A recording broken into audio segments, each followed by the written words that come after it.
Pas slide saya sudah terlihat ya Bapak Ibu ya? Sudah, Pak, sudah jelas. Udah. Oke. Em, untuk kuliah hari ini, bukan kuliah sih ya, untuk kuliah tamu hari ini, sesuai dengan request kemarin dari saya beberapa minggu yang lalu dihubungi oleh Pak Rey untuk memberikan materi mengenai mobility as a service. Jadi untuk hari ini fokus kita bagaimana kita ingin mengetahui paradigma yang lama dari transportasi, coba pelan-pelan kita ubah dari transportasi itu ke mobilitas. Dan di sini tajuknya apa yang dapat kita pelajari dari mobility as a service.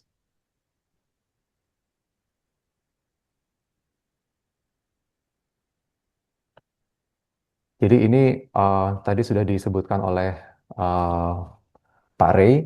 Jadi saya barusan lulus tahun lalu PhD di Transportation Technology and Economics dari Budapest University of Technology.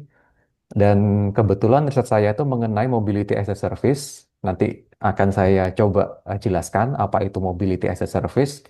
Karena sebenarnya service ini itu bukan service yang baru ada di dunia. Jadi beberapa bidang itu sudah banyak menggunakan contoh-contoh seperti mobility as a service ini.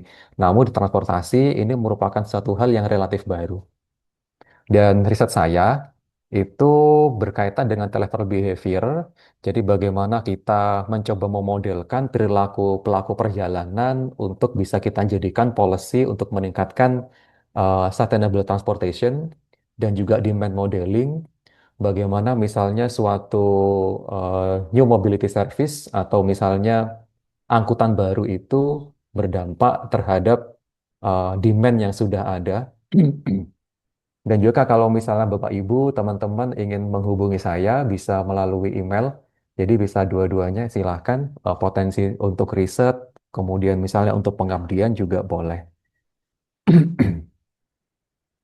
Jadi untuk hari ini, beberapa poin yang akan dibahas.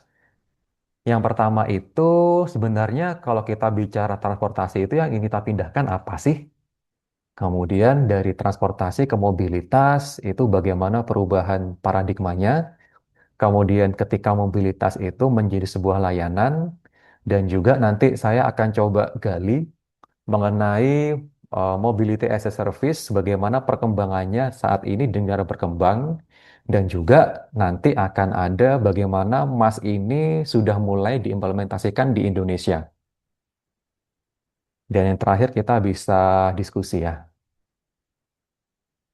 Oke, jadi saya yakin Bapak Ibu Mbak Mas di sini sudah sering mendengar ya.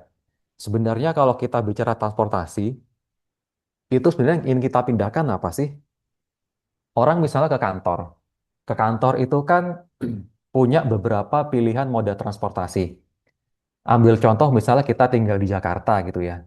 Kita punya alternatif kita ada komuter, kemudian ada LRT, kemudian Transjakarta dan lain sebagainya. Nah, pada saat kita bicara transportasi, apakah iya tujuan transportasi adalah memindahkan kendaraan atau tujuannya adalah memindahkan manusia? Itu yang perlu kita apa namanya renungkan ya sebenarnya. Kalau memang tujuannya adalah memindahkan manusia, sebenarnya kan kita nggak harus menggunakan kendaraan pribadi seperti mobil, kecuali kondisinya sangat mendesak gitu ya, tidak ada pilihan selain mobil. It's okay. Cuma kalau misalnya kita punya beberapa pilihan gitu misalnya, misal kita bisa naik sepeda, kalau bahasa Indonesia sepeda ontel itu apa ya? Sepeda sepeda kayu ya. Sepeda kayu, kemudian sepeda motor, mobil, kita mungkin punya pilihan naik angkot. Nah, sebenarnya tujuan transportasi itu kan memindahkan manusia. Jadi kalau misalnya paradigmanya memindahkan manusia, seharusnya kalau kita punya pilihan, itu pada saat kita tujuan memindahkan manusia, kan kita tidak harus menggunakan misalnya mobil. Di mana kita tahu misalnya mobil, misalnya engine-nya menggunakan bensin. Itu kan akan berpotensi untuk berbahaya terhadap lingkungan gitu kan ya. Dia membahayakan lingkungan karena dia punya emisi karbon monoksida. Kenapa kok kita nggak berusaha untuk menggunakan misalnya sepeda gitu misalnya. Sepeda itu kan dia nggak punya emisi sama sekali.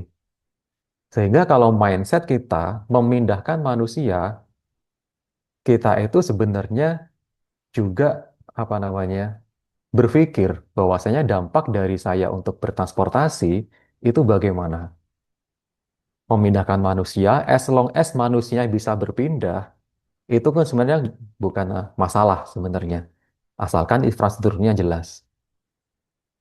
Sehingga di sini tujuannya lebih mendasar, itu bukan memindahkan kendaraan, tapi bagaimana memastikan masyarakat itu dapat mencapai aktivitas yang mereka butuhkan. Jadi tidak selalu kita bicara transportasi itu kita menyediakan jalan, kemudian kita eh, melebarkan jalan gitu enggak. Tapi paradigmanya bagaimana masyarakat dapat mencapai aktivitas yang mereka butuhkan. Sebagai contoh misalnya eh, karena misalnya jalannya misalnya DS-nya gitu ya, paling mudah DS-nya, DS 0,8 gitu misalnya. Kemudian pemerintah ingin membuat jalan baru. Ternyata 5 tahun ke depan itu sudah jalannya sudah tidak kondusif lagi. Itu kan sebenarnya bukan yang ingin kita tuju sebenarnya. Pada saat kondisi tahun pertama sampai tahun kelima sudah terjadi kejenuhan lagi. Nah, ini bagaimana cara mengatasi hal ini? Sehingga tujuan mendasarnya bukan lagi memindahkan kendaraan, tapi bagaimana memastikan masyarakat itu dapat mencapai aktivitas yang mereka butuhkan. Kemudian kita sering mengenal ada yang namanya paradigma predict and provide. Jadi dalam rekayasa transportasi, pendekatan klasik seperti misalnya kita memprediksi permintaan perjalanan, trip generation itu misalnya. Setelah terprediksi, sistem menyediakan kapasitas, entah itu kapasitas jalan, kapasitas simpang, terminal, parkir, atau angkutan. Namun kalau kita bicara hal ini, pendekatan ini tuh masih penting. Dia masih relevan, tetapi tidak cukup untuk membaca kompleksitas mobilitas modern. Jadi demand naik, kendaraan semakin banyak, jalan-jalan arteri, jalan kolektor, jalan lokal ditambah. Setelah ditambah, demand kembali naik. Jadi ini kan sebuah siklus di mana siklus ini tuh siklus yang tidak berkelanjutan. Seperti kita itu di dalam lingkaran setan kalau misalnya kita ingin merencanakan sebuah transportasi seperti ini. Karena pada saat kita bicara hari ini gitu misalnya, kompleksitas mobilitas modern itu kan tidak hanya kita memindahkan dari satu tempat ke tempat lain, tapi bagaimana kita mendukung aktivitas manusia supaya dia itu bisa beraktivitas dengan sebaik-baiknya. Jadi kalau misalnya paradigma yang dulu, predict and provide, siklus ini berkelanjutan, saya bilang kurang berkelanjutan. Karena bagaimanapun demand itu akan selalu naik.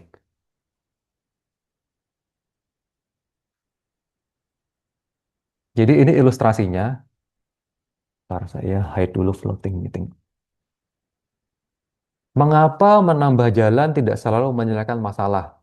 Jadi sebelumnya jalan udah sempit, kemudian ditambahkan lajur lagi.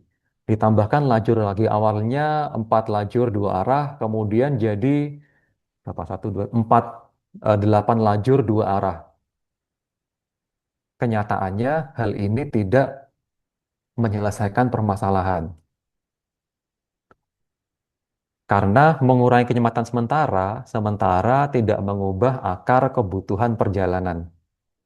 Jadi masalah transportasi itu sering terkait dengan aktivitas, pemilihan moda, keterjangkauan, dan juga kualitas integrasi.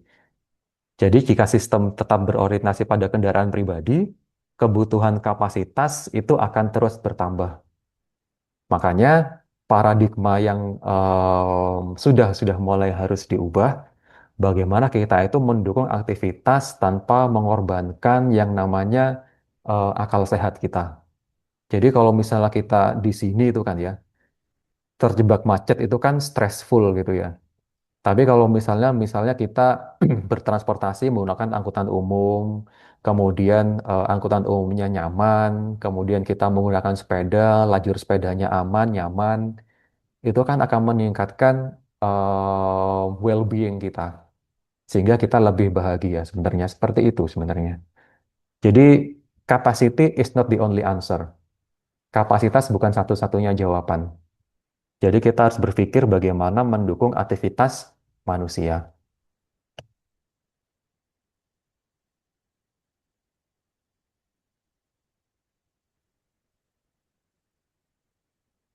Dan saya yakin ya Mbak Mas, Bapak Ibu sudah sangat familiar dengan teori 4 tahap perencanaan transportasi, generation, distribution, modal choice, sama trip assignment.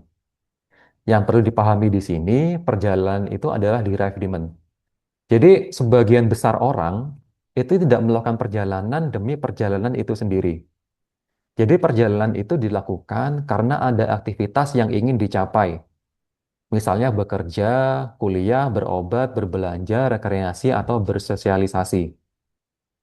Jadi kan jarang kita apa namanya melakukan perjalanan karena hanya ingin apa namanya em, muter-muter gitu ya. Muter-muter itu apa ya? Berkeliling-keliling kota gitu misalnya. Itu kan jarang sekali. Pasti sebagian besar ada aktivitas yang ingin kita capai. Bahkan muter-muter itu pun aktivitasnya tergolong sebagai rekreasi. Karena itu, kualitas transportasi itu perlu dilihat dari kemampuannya memperluas akses terhadap aktivitas. Jadi sebisa mungkin, mungkin Mbak Mas dan Bapak Ibu juga pernah dengar ada yang istilah 15 minute city. Jadi 15 minute city itu dalam satu area gitu, dalam waktu 15 menit itu sudah bisa menjangkau sekolah, bisa menjangkau grocery stores, Indomaret, Alfamaret kalau misalnya di Indonesia. Kemudian bisa menjangkau yang namanya tempat bermain, menjangkau kantor dan lain sebagainya. Sehingga diharapkan kita itu tidak perlu berjalan gitu ya atau menggunakan kendaraan semasif mungkin untuk melakukan aktivitas kita. Kemudian perjalanan bisa memiliki jarak, waktu, dan mode yang sama, namun maknanya bisa berbeda. Setiap aktivitas itu mempunyai karakteristik masing-masing. Jadi meskipun jarak, waktu, dan mode yang sama, kalau aktivitasnya adalah bekerja, komuter itu mengejar jam kerja, otomatis dia akan lebih rush gitu ya, dia akan lebih terburu-buru. Orang tua mengantar anak, pasien menuju rumah sakit, mahasiswa berpindah moda. Berbeda artinya dengan misalnya kita lagi jalan-jalan. Itu kan waktunya lebih rileks. Meskipun jarak waktu dan modenya sama, setiap aktivitas itu mempunyai karakteristik masing-masing. Dan mana kalau kita berkaca terhadap fenomena seperti itu, perbedaan kebutuhan ini membuat sistem transportasi tidak bisa dirancang dengan asumsi pengguna yang homogen. Jadi seringkali kita terjebaknya di four-step model transportation, itu kita menganggap semua orang itu berjalan dengan tujuan yang sama. Maksud tujuan di sini aktivitasnya sama. Di four-step model itu kan nggak ada. Kita membedakan yang namanya orang ini mau bekerja, orang ini mau ke pasar, orang ini mau rekreasi, dan lain sebagainya. Sehingga pada saat kita merancang sebuah model transportasi,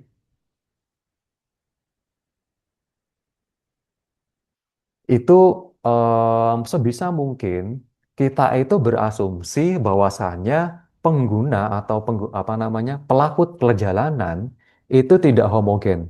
Mereka itu heterogen. Mereka punya yang namanya tujuan masing-masing. Dan di sini kita coba gali untuk menganalisis heterogenitas itu kebutuhannya apa. Itulah mengapa kita memerlukan yang namanya perubahan paradigma dari transportasi ke mobilitas. Jadi kalau transportasi, pertanyaan umumnya berapa demand dan berapa kapasitas yang perlu disediakan. Kita dari trip generation, distribution, modal choice, sama trip assignment, sebenarnya kan urutannya itu kan kita ingin mengetahui seberapa besar sih kapasitas yang harus kita sediakan gitu. Tapi kalau kita bicara mobilitas, pertanyaan utamanya adalah apakah orang itu dapat mencapai aktivitas yang dibutuhkan. Orang berangkat kerja jam 6 sampai jam 8 akan berbeda karakteristiknya dan penerapan rekayasa transportasinya dengan turis yang sedang keliling kota Medan gitu misalnya. Itu berbeda. Meskipun jarak, waktu, dan modanya sama. Nah, itu adalah apa namanya perubahan paradigma dari transportasi yang awalnya kita ingin menyediakan kapasitas untuk demand yang sudah kita cari ke mobilitas yang lebih bukan mementingkan, lebih menitik beratkan kepada bagaimana orang itu bisa mencapai aktivitas yang dibutuhkan. Karena setiap pelaku perjalanan itu tidak sama karakteristiknya. Itu masih dari tujuan, belum lagi karakteristik misalnya em, wanita gitu misalnya. Dia menginginkan transportasi yang lebih privacy, misalnya ini ya, privacy kemudian lebih aman.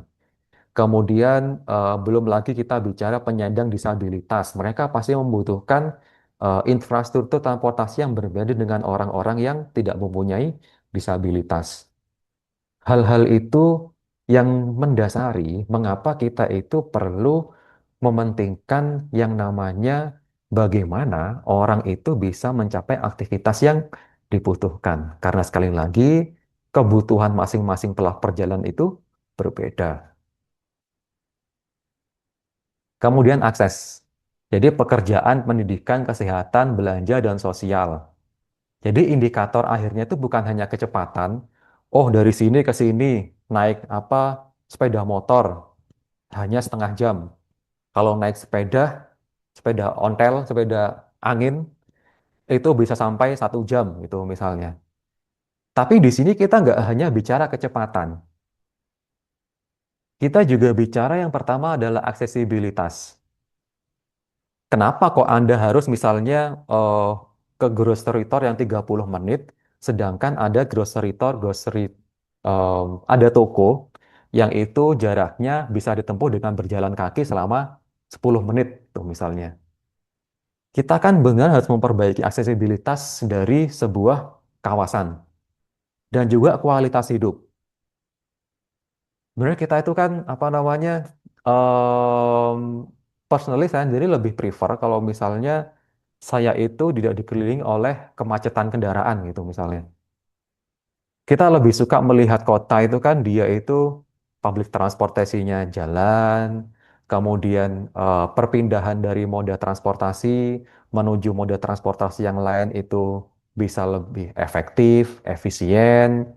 Kemudian setelah itu kita bisa menggunakan misalnya dari rumah ke halte kita bisa menggunakan sepeda ontel gitu misalnya. Itu kan sesuatu yang bisa kita lakukan untuk meningkatkan kualitas hidup kita. Karena bagaimanapun cara orang bertransportasi itu pasti mempengaruhi kualitas hidupnya. Bayangkan orang Jakarta setiap hari komuter 1 jam menembus kemacetan, pulang 1 jam lagi menembus kemacetan. Itu kan kehidupan sangat stressful ya. Beda dengan orang misalnya dia tinggalnya jaraknya kantornya hanya 5 menit naik sepeda dari rumah ke kantor. Dia hanya butuh waktu 5 menit. 5 menit itu pun dia naik sepeda. Physical activity. Physical activity, olahraga sering ada hubungan positifnya terhadap mood misalnya. Kualitas hidup. Jadi itu yang ingin coba kita gali di sini sebenarnya. Mobilitas dan akses, bagaimana cara kita merubah paradigma dari transportasi yang semula kita hanya menjalankan kapasitas, lebih kepada aktivitas yang dibutuhkan itu bagaimana orang-orang bisa mencapai dengan efisien dan efektif.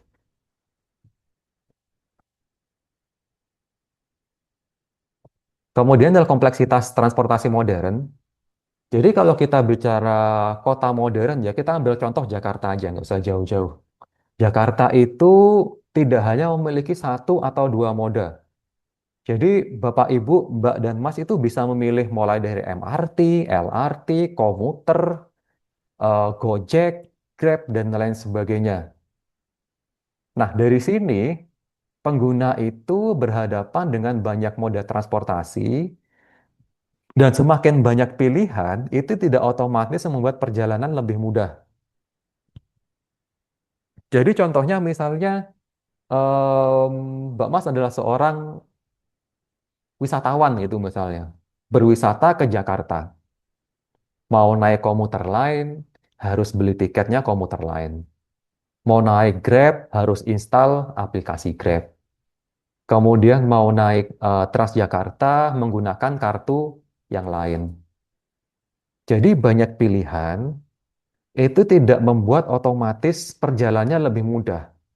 Malah dalam beberapa hal, Mbak Mas, Bapak, Ibu itu harus install aplikasi, beli kartu digital lagi, kemudian untuk naik ini harus menggunakan aplikasi lain lagi. Itu kan sesuatu yang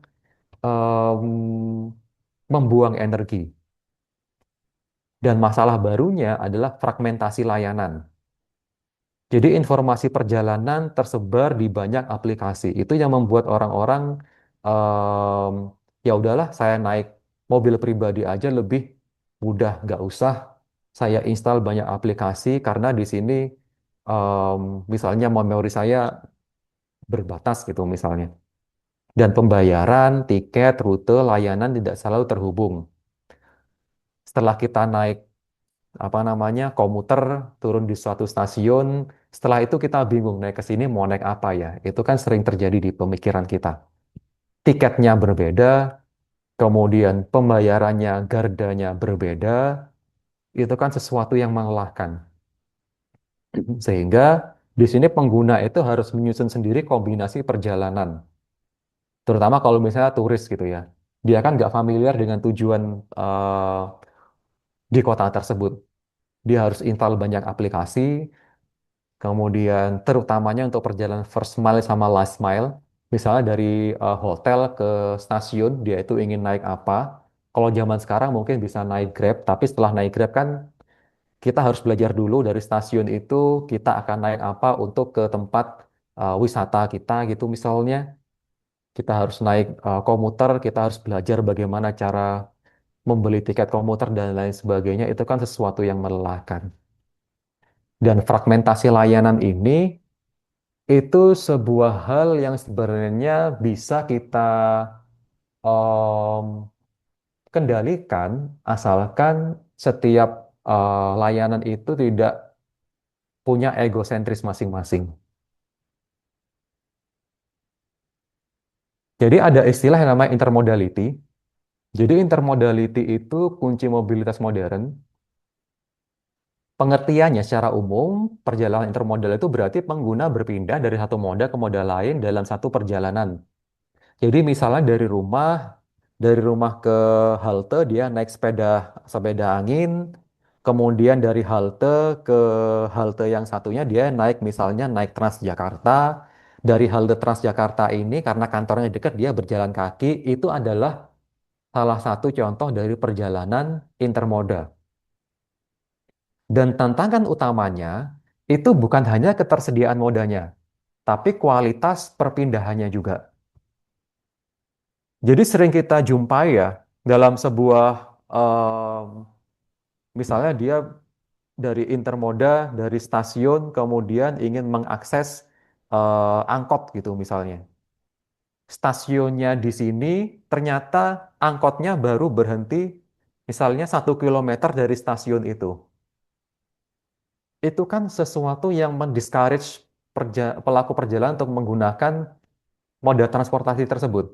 Bayangkan dalam kondisi panas-panas, turun dari stasiun, Anda harus naik, bukan naik, Anda harus jalan kaki 1 jam untuk mengakses angkot misalnya.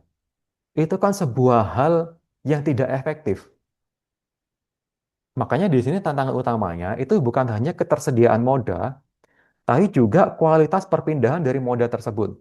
Jadi sebisa mungkin kalau misalnya kita ingin mendesain sebuah stasiun, misalnya stasiun intermoda gitu, itu perpindahannya itu tidak merepotkan pelaku perjalanan. Istilahnya seperti itu.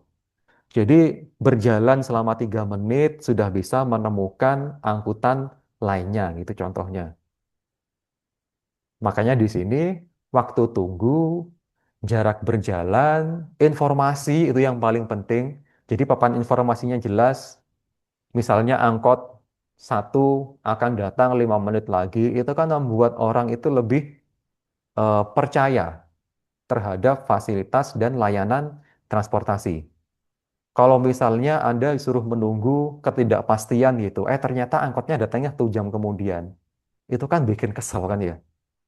Sehingga kepastian-kepastian seperti itu yang perlu diperhatikan pada saat kita merancang yang namanya terminal intermodal. Traveler tuh nggak suka sesuatu yang tidak pasti. Itu dari ilmu psychological seperti itu. Jadi kalau kita sudah pasti angkutan ini akan datang even 10 menit lagi, as long as itu ada kepastian, itu akan lebih baik daripada datang 5 menit lagi tapi tidak ada kepastian. Kemudian tarif udah jelas. Kenyamanan simpul menentukan keberhasilan intermodalitas. Kalau intermodalitasnya itu tidak berhasil, ya orang pasti kebanyakan akan pilih yang paling bawah ini. Apa? Pakai mobil. Karena dia nggak perlu berpindah-pindah lagi.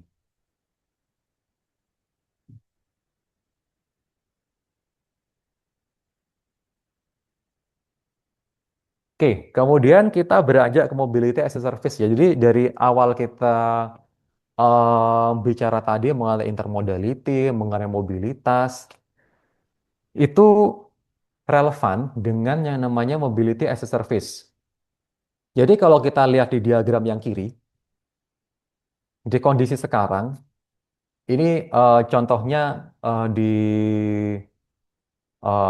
Budapest ya misalnya. Jadi setiap orang ingin mengakses angkutan umum, mengakses sepeda yang bisa digunakan untuk semua orang, skuter, mobil car sharing, dan juga taksi, itu butuhkan tiket lain, aplikasi lain. Kalau naik taksi kita harus bayar lagi pakai cash gitu misalnya. Ini kan sesuatu yang bagi traveler itu menyusahkan. Sehingga di mana konsep mobility as a service ini adalah integrasi berbagai layanan mobilitas ke dalam satu platform.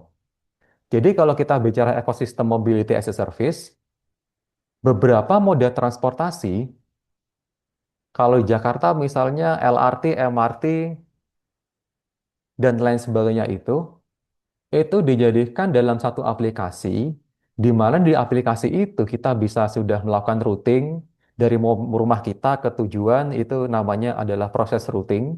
Kemudian booking, payment, sama ticketing itu dalam satu aplikasi untuk semua moda transportasi yang tersedia dalam satu kota. Jadi fungsinya mobility as a service atau kita bisa bilang sebagai MaaS dapat mencangkup perencanaan perjalanan, routing tadi, pemesanan, pembayaran, tiket, dan paket mobilitas.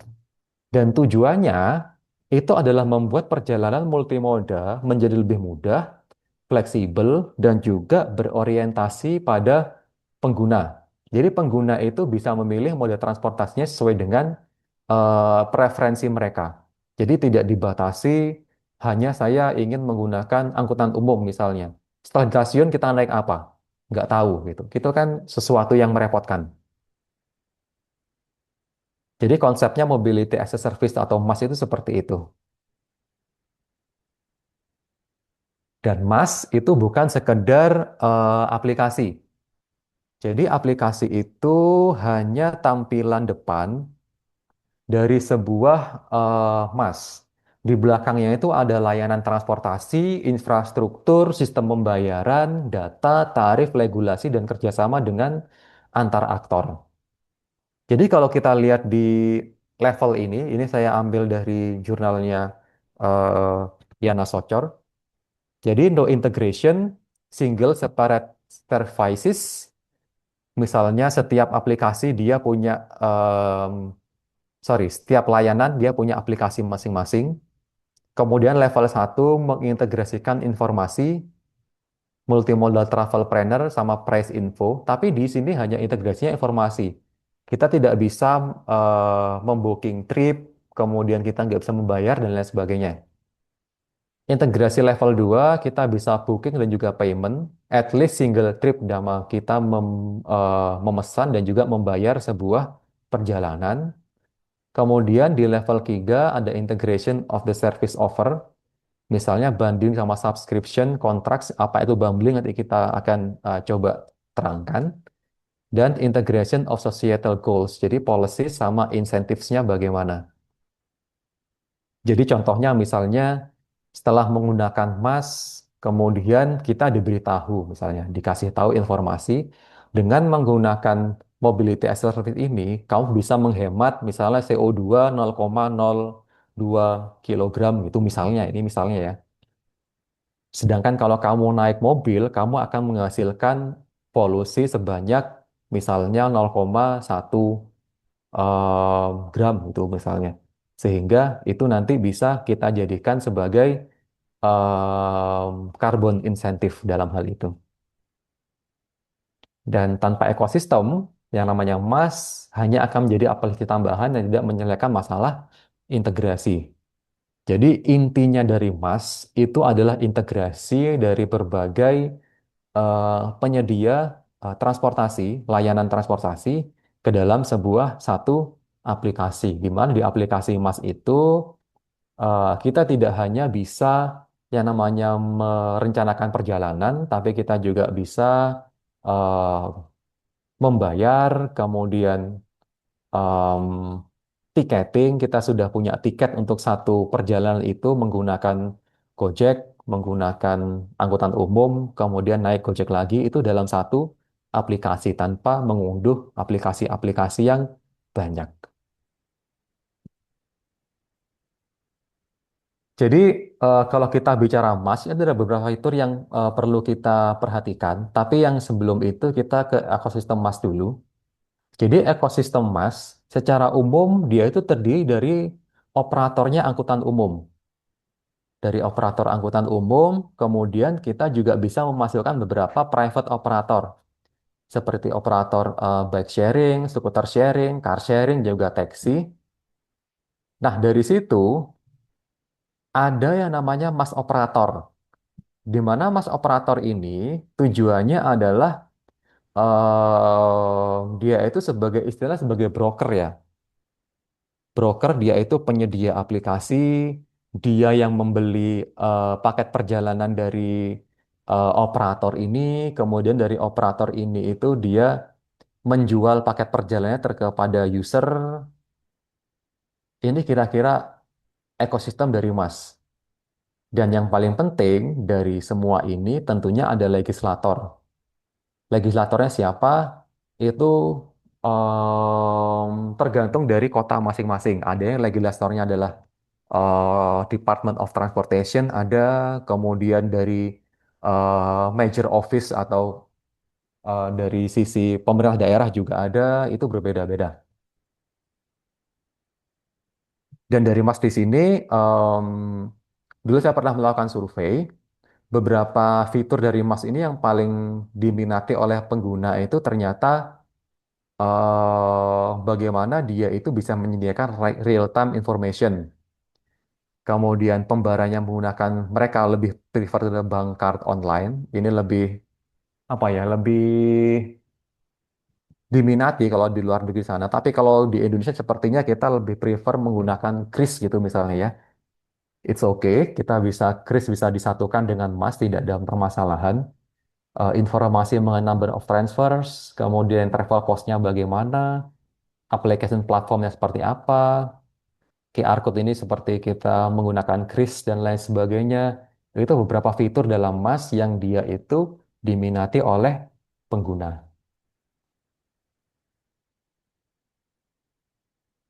Kemudian kita beranjak siapa sih sebenarnya yang terkait untuk menggunakan mobility as a service ini. Jadi setelah kita lakukan studi gitu ya, ternyata orang-orang yang tertarik menggunakan MaaS ini itu adalah orang-orang yang sehari-harinya dia itu banyak menggunakan angkutan umum. Jadi orang-orang yang menggunakan angkutan umum, mereka itu lebih terbuka untuk mengadopsi mobility as a service. Oponennya apa? Oponennya adalah orang-orang yang dia itu sehari-harinya menggunakan mobil. Jadi orang-orang yang menggunakan mobil itu, mereka itu lebih tidak setuju untuk menggunakan mobility as a service. Alasannya apa? Mungkin mereka sudah nyaman dengan menggunakan mobil.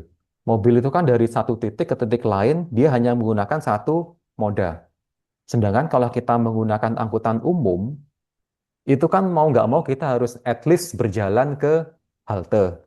Kemudian kita berpindah lagi misalnya dari komuter ke Transjakarta. Itu kan berpindah moda, intermoda. Orang-orang yang menggunakan public transportation atau angkutan umum, mereka itu lebih familiar dengan yang namanya intermodality. Mereka itu secara tidak sadar, mereka itu sudah familiar dengan konsep intermoda. Sehingga mereka itu lebih menerima konsep MaaS daripada orang-orang yang sehari-harinya dia itu menggunakan mobil. Intinya grafik itu seperti itu sebenarnya. Dan siapa orang yang sering menggunakan public transportation? Kebanyakan mereka itu adalah orang-orang muda, younger individuals, sama orang-orang berpenghasilan menengah. Dan siapa orang menggunakan car? Kebanyakan orang-orang older individuals. Dan mereka kebanyakan adalah orang yang dengan berpenghasilan tinggi. Dan di sini yang menarik, orang-orang yang lebih suka mobil itu ternyata kebanyakan adalah laki-laki. Jadi mereka menunjukkan sikap lebih apa ya? Aversion, lebih tidak terbuka terhadap konsep mobility as a service. Hal-hal ini tuh kan kita akan bisa mengetahui, oh ternyata mobility as a service itu lebih diminati oleh pengguna orang-orang muda. Sehingga bagaimana kita bisa mencoba untuk mengekskalasi permintaan terhadap MaaS berdasarkan hasil dari studi kita. Misalnya orang-orang muda yang lebih tertarik. Bagaimana caranya untuk menarik orang-orang muda supaya lebih tertarik menggunakan MaaS?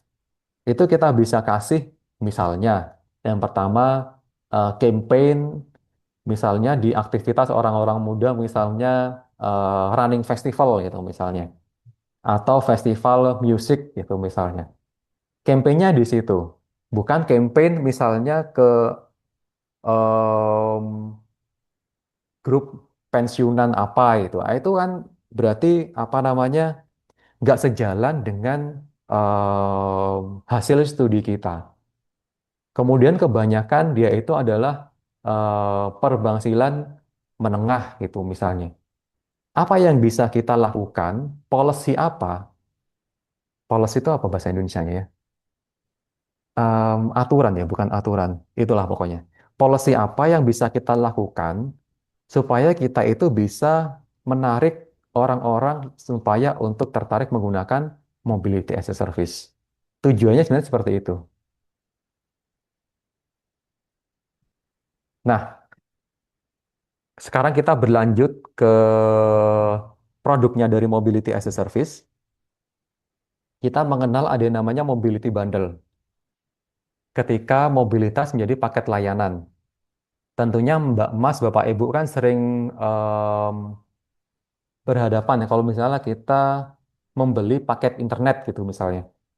Membeli paket internet, kita misalnya kalau misalnya Anda membeli paket internet A, Anda akan mendapatkan Netflix 3 giga.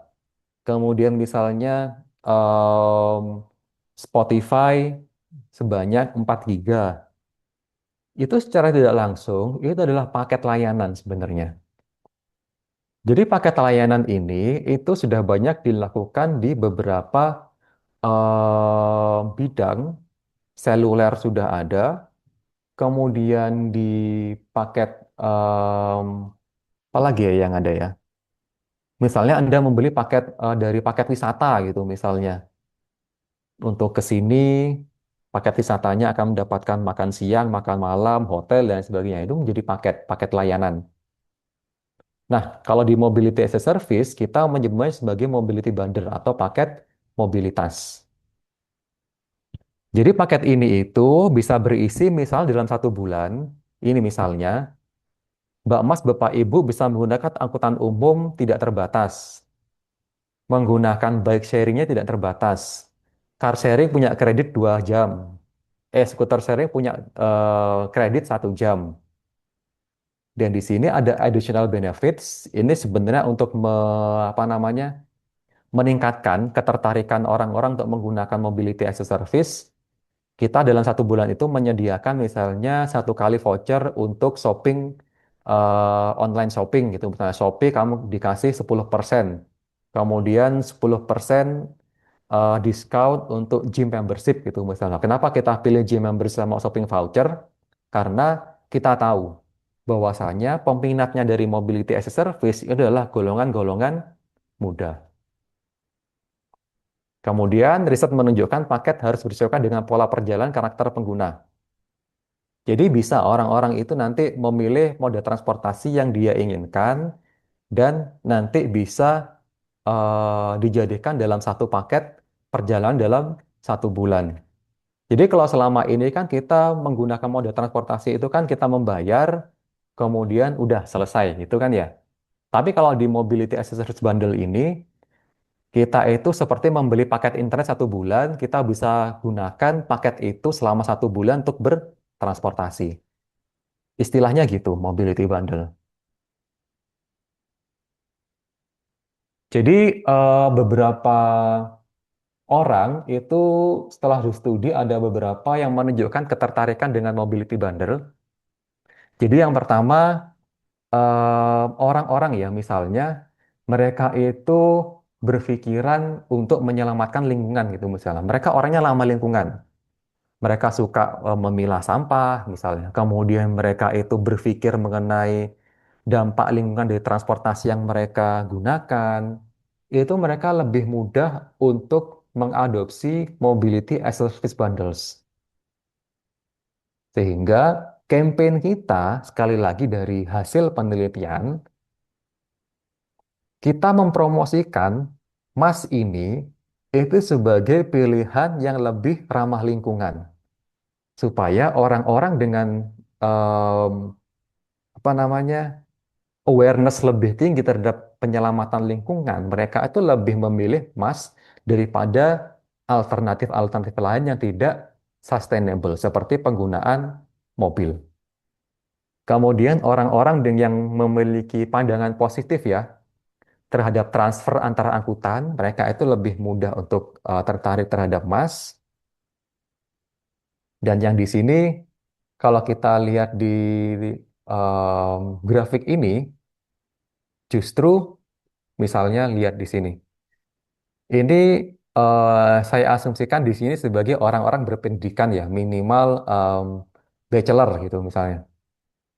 Di sini orang-orang yang berpendidikan, dia itu lebih condong untuk mempunyai pemikiran yang lebih aware terhadap penyelamatan lingkungan. Jadi membacanya seperti itu. Mudah aja gampangnya. Jadi setelah dari situ, kenapa kok sih kita butuh studi travel behavior gitu ya? Jadi tujuannya studi travel behavior itu kita ingin mengetahui bagaimana dari model itu bisa kita lakukan semacam policies untuk meningkatkan transportasi yang lebih berkelanjutan atau ramah lingkungan. Jadi policies-policies itu nanti akan bisa digunakan untuk policy maker sebagai dasar pada saat dia itu merencanakan entah itu infrastruktur atau sistem transportasi. Nah, ini kemudian beda generasi, beda preferensi. Jadi kalau kita bicara generation ya, ada boomers, Gen X, Gen Y, sama Gen Z. Kita lihat di sini boomers gitu misalnya. Dia itu nggak terlalu suka dengan idea sama car sharing, scooter sharing. Mereka itu tidak familiar dengan ini sehingga mereka menolak paket-paket ini untuk dijadikan dalam satu aplikasi mass. Namun kalau kita bicara misalnya Gen Z itu misalnya ya, Gen Z itu dia lebih terbuka terhadap kondisi-kondisi, bukan kondisi, layanan transportasi saat ini. Jadi itu perbedaannya. Dan tujuannya, mengapa kok kita harus memisahkan preferensi antara masing-masing generations gitu ya? Karena dari sini kita itu bisa membuat policy atau apa namanya aturan gitu ya, yang sesuai dengan karakteristik manusianya. Jadi aturan tuh nggak bisa kita buat secara general. Policy itu nggak bisa kita buat secara general. Karena sekali lagi, yang namanya pelaku perjalanan itu punya karakteristik masing-masing. Kita nggak bisa membuat yang namanya aturan atau policy untuk Gen Z diterapkan misalnya kepada Gen X gitu misalnya. Karena masing-masing ini mereka punya kebutuhan masing-masing. Oleh karena itu, mengapa kita perlu menggali yang namanya heterogeneity? Itulah salah satu tujuannya. Jadi setiap generasi mereka punya karakteristik masing-masing dan juga mereka punya kebutuhan masing-masing. Oke, kemudian sekarang perkembangan emas di developing countries.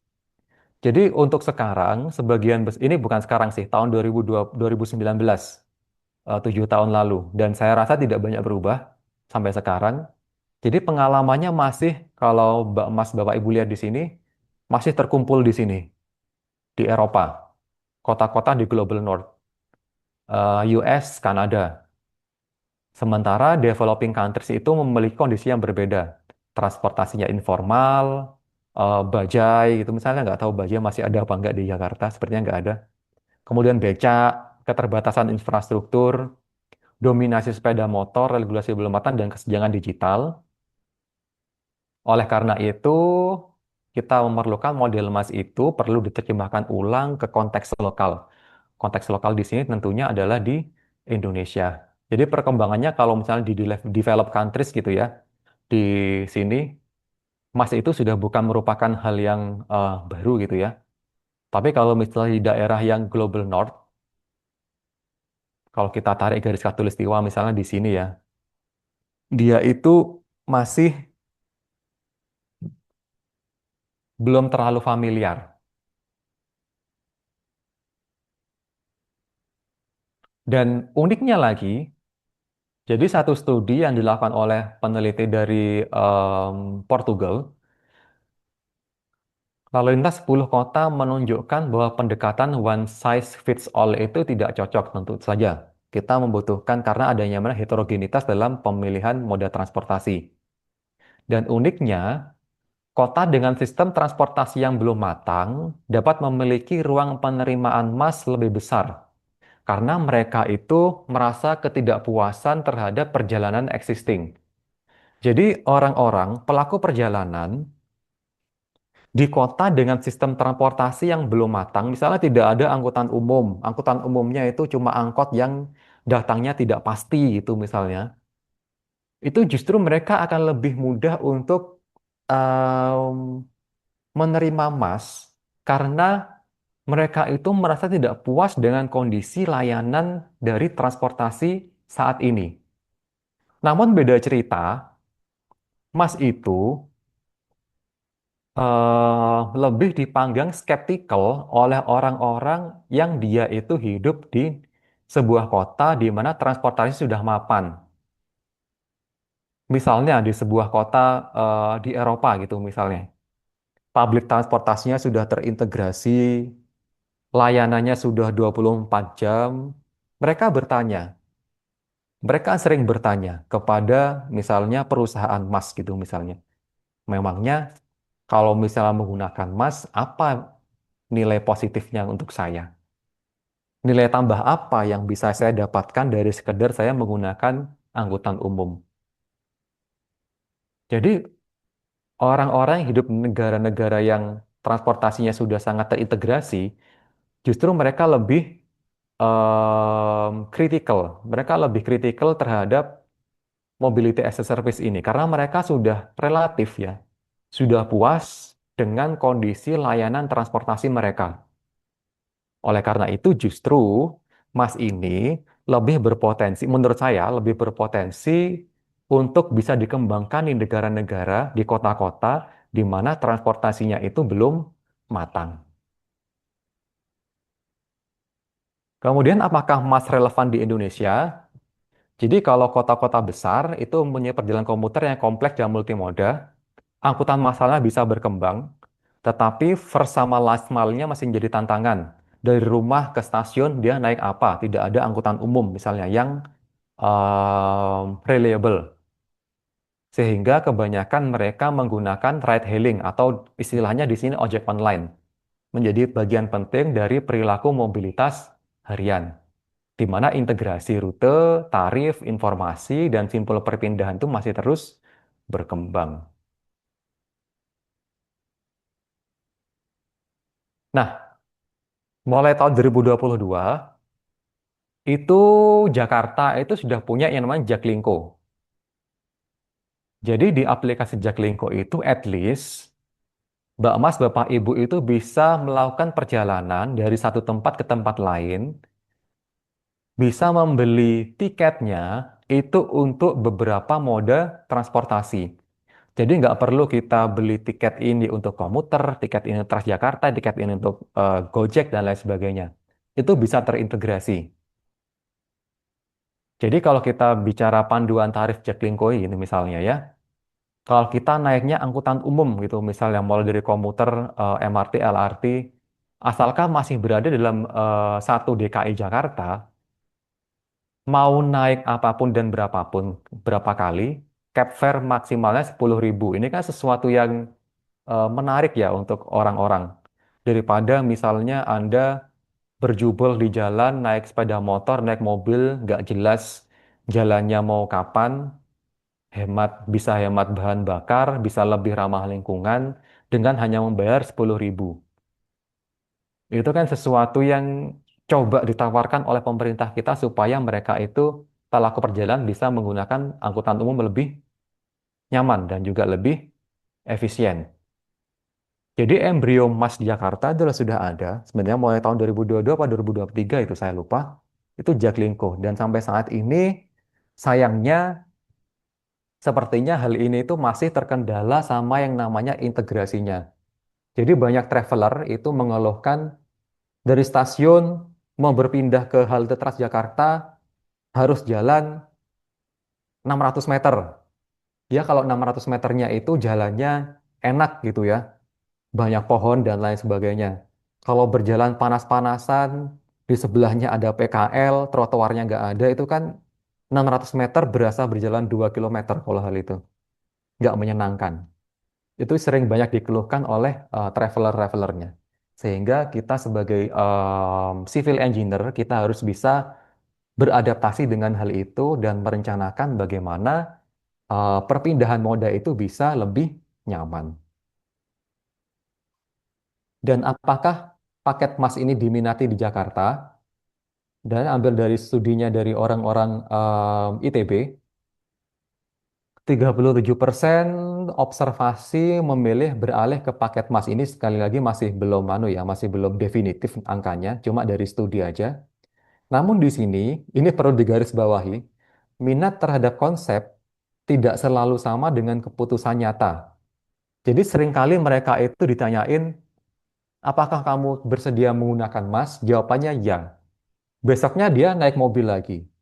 Itu kan sebuah hal yang secara konsep antara omongan dengan tindakan itu tidak sama. Dan ini banyak sekali. Em, Terutama kalau kita surveinya itu metode surveinya metode survei langsung dengan face to face gitu ya. Orang itu kan akan lebih defensif. Mereka lebih suka untuk terlihat baik di hadapan orang. Itu salah satu triknya. Sehingga kebanyakan survei itu harus mengantisipasi yang namanya bias tadi. Ini yang perlu diperhatikan. 37% ini bukan angka definitif karena pada saat kita survei itu pasti ada yang namanya bias. Dan apa artinya bagi insinyur sipil? Jadi pelaku perjalanan itu kita dari konsep mobilitas itu bagaimana mereka bisa mengakses ke aktivitas yang mereka tuju dengan menggunakan misalnya angkutan umum massal, bagaimana feedernya, microtrans, angkotnya bagaimana, simpul perpindahannya seperti apa, haltenya harus didesain seperti apa, ramah lingkungan, ramah disabilitas. Kalau misalnya park and ride kita membutuhkan lahan seberapa besar, data dan pembayarannya bagaimana, integrasi sistemnya bagaimana, apakah nanti first last mile yang menggunakan ride hailing atau nanti kita sediakan parkir sepeda ontel gitu misalnya. Untuk mereka yang naik sepeda ke halte, dikunci dari halte situ naik angkutan umum. Nah, itu tugasnya insinyur sipil karena kita berusaha untuk menyediakan infrastruktur yang bisa menunjang pelaku perjalanan itu untuk mengakses aktivitasnya secara efektif dan efisien. Dia yang perlu di sini tidak hanya merancang kapasitas jaringan, tapi memahami bagaimana infrastruktur itu digunakan dalam ekosistem mobilitas. Dan desain fisiknya harus memperhatikan integrasi layanan. Jangan kamu suruh orang jalan 1 kilometer untuk berpindah moda, yang mereka pasti nggak mau. Keselamatan, buat pedestrian yang nyaman, nggak pedestrian yang dipenuhi oleh PKL, yang jalan justru di jalan arteri gitu misalnya. Itu kan berbahaya. Perpindahan modanya dibuat secara nyaman gitu. Itu tugas insinyur sipil, terkaitannya dengan hal itu. Dan beberapa infrastruktur mendukung MAS, trotoar, simpul perpindahan, area jemput drop-off yang tidak mengganggu lalu lintas, kemudian data operasional dirancang dalam satu sistem. Namun di sini, jika MAS hanya dipahami sebagai aplikasi, dia itu hanya akan menambah fragmentasi. Jika tidak berpihak pada angkutan umum, dia itu bisa memperkuat layanan berbasis kendaraan kecil seperti Gojek sama Grab atau GrabCar tadi dan meningkatkan vehicle kilometer VKT, vehicle kilometer trip. Jika tarif tidak terjangkau, pengguna tidak akan berpindah dan jika data dan kelembagaan tidak siap, integrasi itu pasti sulit untuk dijalankan sehingga ego sektoral itu harus benar-benar diturunkan. Dan di sini public transportation itu should be the backbone of mass. Jadi apapun servisnya gitu ya, kalau dalam hal ini mass, angkutan umum itu harus tetap menjadi tulang punggung dari sebuah servis. Bagaimanapun angkutan massal itu adalah tetap menjadi tulang punggungnya dari sebuah servis. Kita berusaha untuk menjadikan angkutan massal ini didukung oleh beberapa layanan sehingga dia itu bisa meningkatkan aksesibilitas dari sebuah pelaku perjalanan. Ini yang perlu dicatat. Nah, ini pertanyaan selanjutnya ini masih belum ada jawabannya. Bisa untuk riset, jika Mas dikembangkan di kota Indonesia, siapa aktor utamanya? Apakah pemerintah, operator angkutan umum, platform digital, atau kolaborasi dari semuanya? Ini masih belum ada risetnya mengenai bisnis model yang dikembangkan oleh di Indonesia untuk Mas. Dan bagaimana memastikan ride hailing menjadi feeder, bukan pesaing angkutan massal.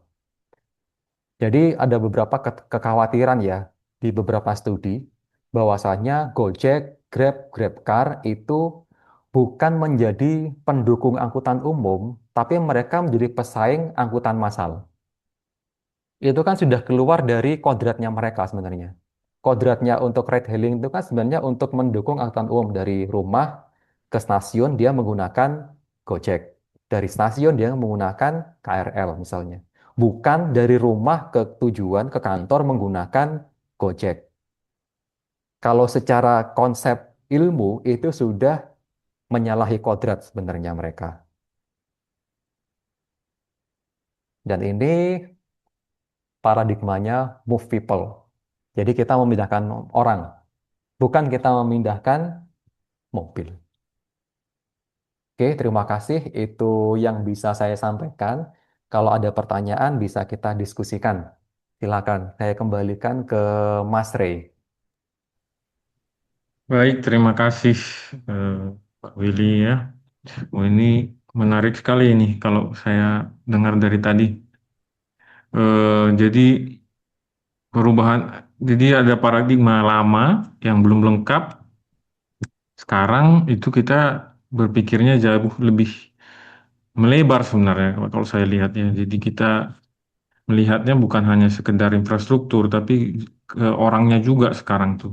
Sehingga kita berpikirnya orang tuh mobilitasnya gimana sih? Kemudian dia dulunya apa, inginnya apa, kelemahannya apa, dan seterusnya. Sehingga jadi insinyur sipil pun ternyata nggak bisa terbatas cerita DS tadi ya, derajat kejenuhan. Kita harus mulai mengerti sebenarnya orang bergerak itu karena apa. Mungkin saya coba buka pertanyaan dari mahasiswa atau rekan-rekan dosen yang hadir mungkin ya. Mungkin nggak tahu ada yang sudah punya simpan pertanyaan tuh dari topik ini.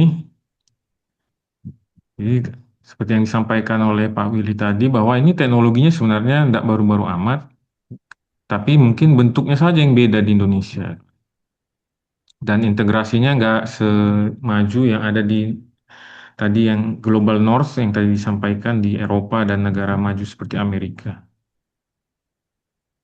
Kalau di kita mungkin yang paling dekat dengan mahasiswa adalah ojek online kali Pak ya, Ojek ojek online, online. oke.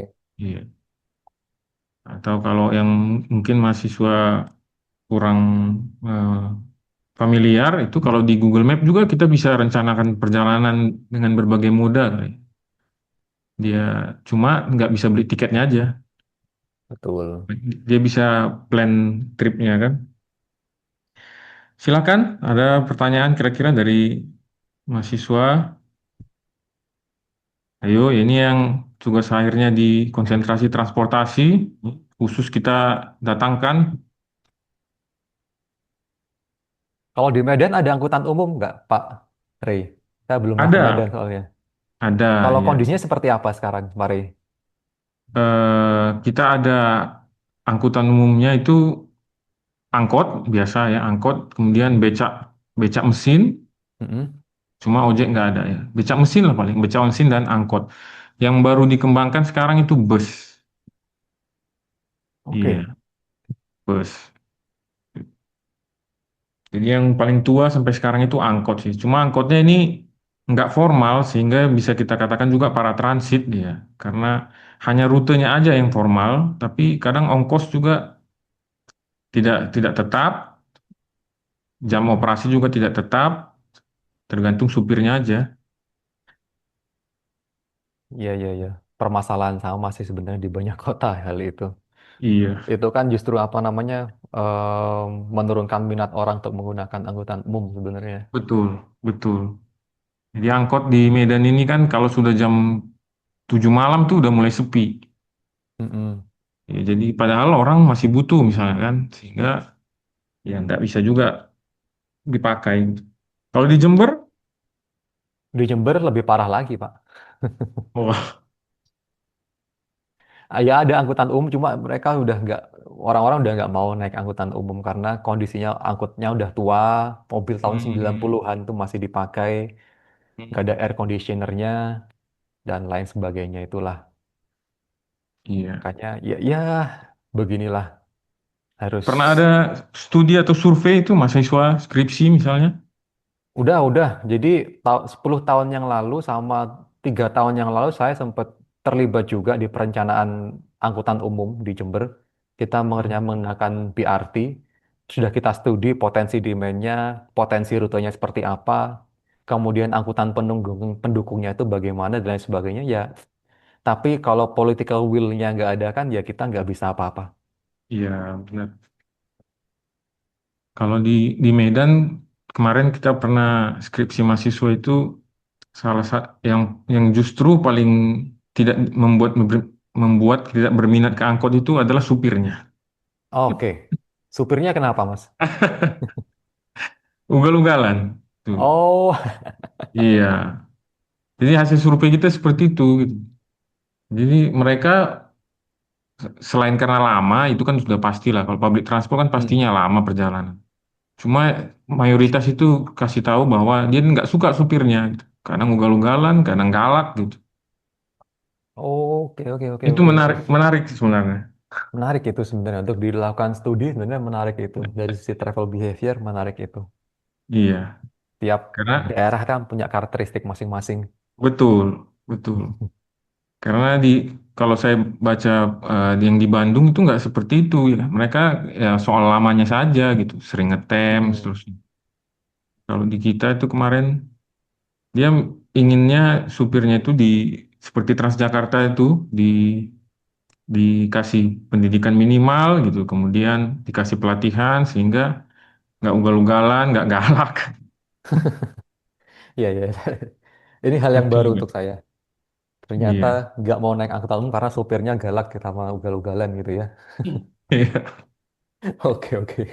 Ya bisa dikonfirmasi kalau mau ditanya juga pasti dikonfirmasi sama orang Medan tuh.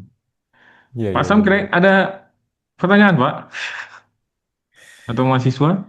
Oke, baik, Pak Ray, Pak Willy. Saya sebenarnya bukan orang transportasi, tapi mencoba-coba aja nih, Pak Willy. Iya, iya, Pak. Silakan.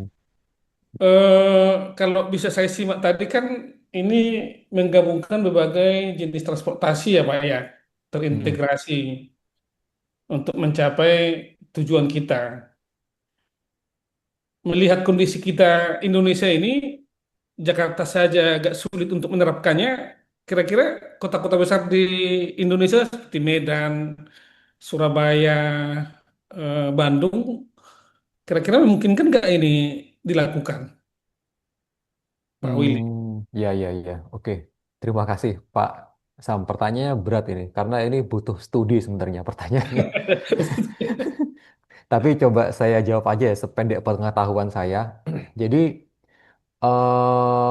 pada saat kita ingin mengintegrasikan berbagai layanan gitu ya, yang perlu pertama kita perbaiki sebenarnya apa? Public transportation atau angkutan massalnya dulu sebenarnya.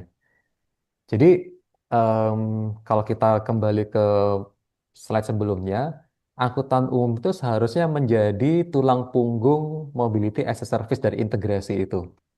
Jadi kalau misalnya kita sudah punya angkutan umum yang memadai, kita kalau belum punya, kita bangun dulu angkutan umum yang memadai, sehingga nanti untuk mendukung angkutan umum itu bagaimana kita menyediakan angkutan-angkutan yang lebih kecil.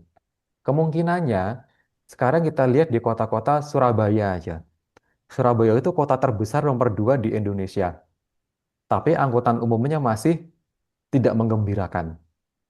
Sejak saya sekolah di sana sampai sekarang, mereka tuh masih baru punya yang namanya bus. Bus itu pun menurut saya masih kurang pelayanannya. Dalam artian kita harus menunggu misalnya 30 menit. Itu kan waktu yang sangat lama sekali. Orang nunggu panas-panasan di kota Surabaya 30 menit. Kemungkinannya bagaimana? Mungkin kita bisa menggabungkan hal itu, tapi kita harus memperbaiki dulu public transportation-nya. Bandung misalnya, saya nggak tahu. 3 bulan lalu saya ke Bandung, dan saya lihat di sana juga busnya frekuensinya juga nggak begitu menggembirakan. Sehingga eh, kembali lagi, orang itu pasti memilih sesuatu yang menurut mereka lebih efisien. Naik apa? Kalau saya waktu di sana naik Gojek. Karena dia bisa nyelip-nyelip kemacetan dan juga apa namanya relatif tidak mahal. Bayangkan kita naik bus nggak ada dedicated lane-nya harus berjibaku dengan kemacetan. Itu kan bikin orang nggak mau sebenarnya Pak untuk naik angkutan umum. Sehingga kalau misalnya ingin mengintegrasikan, at least kita sudah punya public transportation itu yang efektif dan efisien. Kalau Jakarta kan sudah KRL, kemudian ada apa namanya MRT, kemudian beberapa koridor Transjakarta itu sudah apa namanya punya lane masing-masing meskipun dia itu sering dilanggar oleh sepeda motor, tapi itu urusan lain. Dan di situ ya potensi untuk mengembangkan mobility as a service itu lebih lebih ada, meskipun sampai sekarang pun tidak mengembirakan karena itu. Integrasinya orang turun stasiun mau naik Transjakarta harus jalan 1 kilo. Itu kan orang kan nggak suka kayak gitu. Hujan-hujanan, panas-panasan untuk mencapai moda yang lain. Itu yang bisa saya jawab sih, Pak. Iya, makasih Pak. Tadi yang di Jakarta udah dicoba ya Pak. Jak Jak Jak apa tadi izin Pak? Aku Jaklingko, Pak, ada. Ini ya, lupa Pak kalau ya. kita cari di apa namanya Google App apa ya, itulah pokoknya App Store itu ada Jaklingko. Bisa dicoba itu. Iya, yang paling dekat memang memungkinkan di Indonesia Jakarta Pak ya, karena memang Betul. moda Mm, transportasinya sudah ada kereta api, ada LRT, ada apa Transjakarta. ya, Tapi seperti yang Bapak sudah sampaikan tadi itu udah mulai 6 tahun yang lalu ya Pak, 2019. 2022 kalau nggak Oh, saya nggak salah ya 2020. 2024 atau 2023 gitu ini sudah mulai dikenalkan. Iya, iya, iya. Tapi pada kenyataannya belum bisa sesuai dengan harapan ya Pak ya. Ya, karena kita lihat di sini coba kita lihat di sini aja harus berjalan 17 menit. Orang jalan 17 menit di Indonesia dengan kondisi yang panas-panasan gitu kan. Pikir-pikir ya, Pak ya. Iya, iya, iya. Karena jadi Itu waktu waktu perjalanan Pak ya.